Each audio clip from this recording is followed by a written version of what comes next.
Bien, on va parler dans ce tutoriel de traitement fréquentiel, c'est-à-dire de l'égalisation en général. L'égalisation, vous savez ce que c'est, hein, c'est comme sur les chaînes hi-fi, grave, médium, aigu, on ajuste la quantité pour les bandes de fréquences. Bien, dans Audition, c'est pareil, de manière un petit peu plus précise, évidemment. Et on a plusieurs types d'égaliseurs que l'on peut trouver en allant dans le menu Effets, le sous-menu Filtre à égaliseur, et donc là, on a un certain nombre de choix qui s'offrent à nous. On a en premier le filtre TFR qui est mal nommé, qui correspond à une FFT, donc ceux qui font du son connaissent la FFT pour Fast Fourier Transform, c'est la transformée de Fourier. Bref, retenez simplement que c'est un égaliseur qui est très précis et qui permet de faire des traitements chirurgicaux. On a ensuite un égaliseur graphique traditionnel, 10 bandes, qu'on retrouve en 20 bandes et en 30 bandes pour plus de précision. Un filtre coupe-bande qui va plutôt être utile dans du nettoyage audio quand on a une fréquence qui nous embête. Et on a un égaliseur paramétrique, celui qui sert le plus souvent quand on est sur un travail, je dirais, soit de nettoyage, soit esthétique pour soigner les fréquences qui sont présentes sur une voix ou sur un instrument par exemple. On va commencer par celui-là.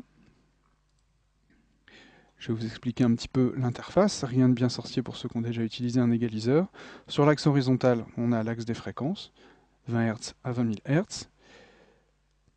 Sur l'axe vertical, on a les dB, on a le 0 ici, c'est-à-dire que si on prend un point et qu'on le soulève vers le haut, on va être dans une amplification, et inversement, si on passe en dessous, on sera dans une réduction.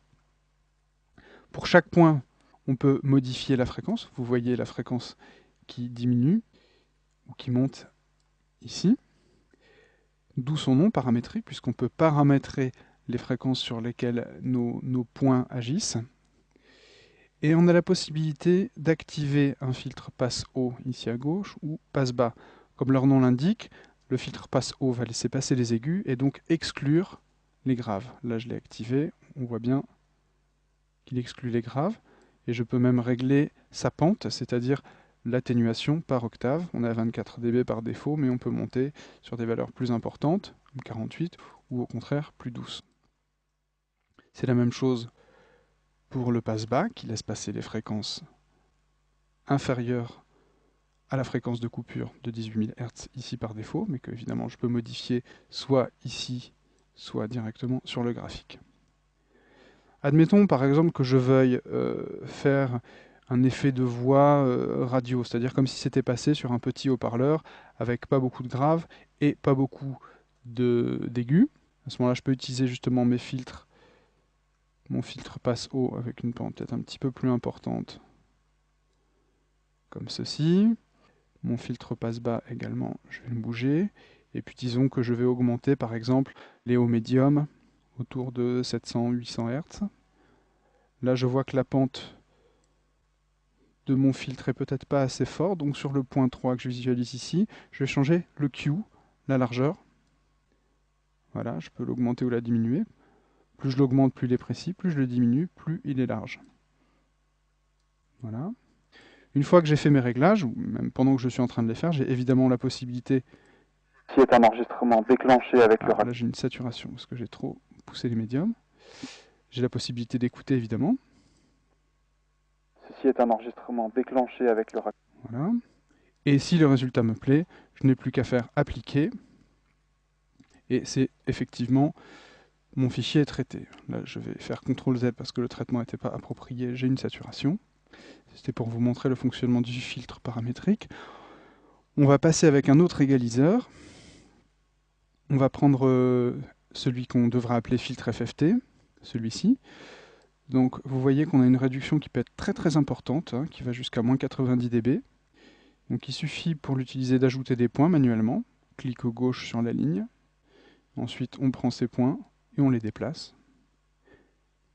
Si on veut avoir un traitement un petit peu plus doux, on peut cocher courbe spline, auquel cas les courbes vont être adoucies.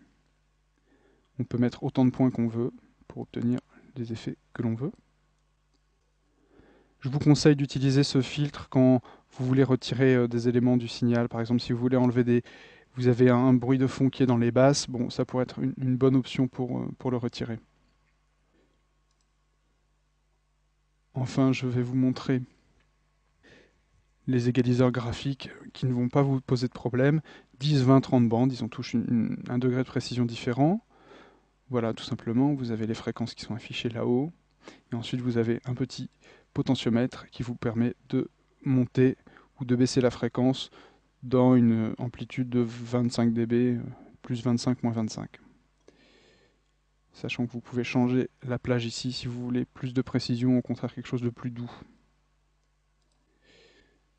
Et pour être complet, je vais quand même vous montrer le filtre coupe-bande qui a une fonction un petit peu différente. Le filtre coupe-bande est plutôt destiné à retirer des signaux gênants en travaillant sur toutes leurs harmoniques. Un petit rappel en son, un son périodique contient des harmoniques qui sont des multiples de la fréquence du son fondamental. Donc avec ce filtre, on va pouvoir traiter un fondamental et ses harmoniques. Vous voyez là par exemple on a ce rapport 60-180, donc on est sur un rapport de multiples. Ce qui est utile notamment quand on a des buzz électriques à 60 Hz par exemple quand on est en Europe. Voilà, vous savez tout sur les égaliseurs d'audition. Je peux tout de même vous dire que vous retrouverez les mêmes dans la vue séquenceur et qu'ils sont accessibles également en temps réel à travers le rack d'effets, c'est-à-dire ici. Mais je vous en dirai plus tout à l'heure à ce sujet.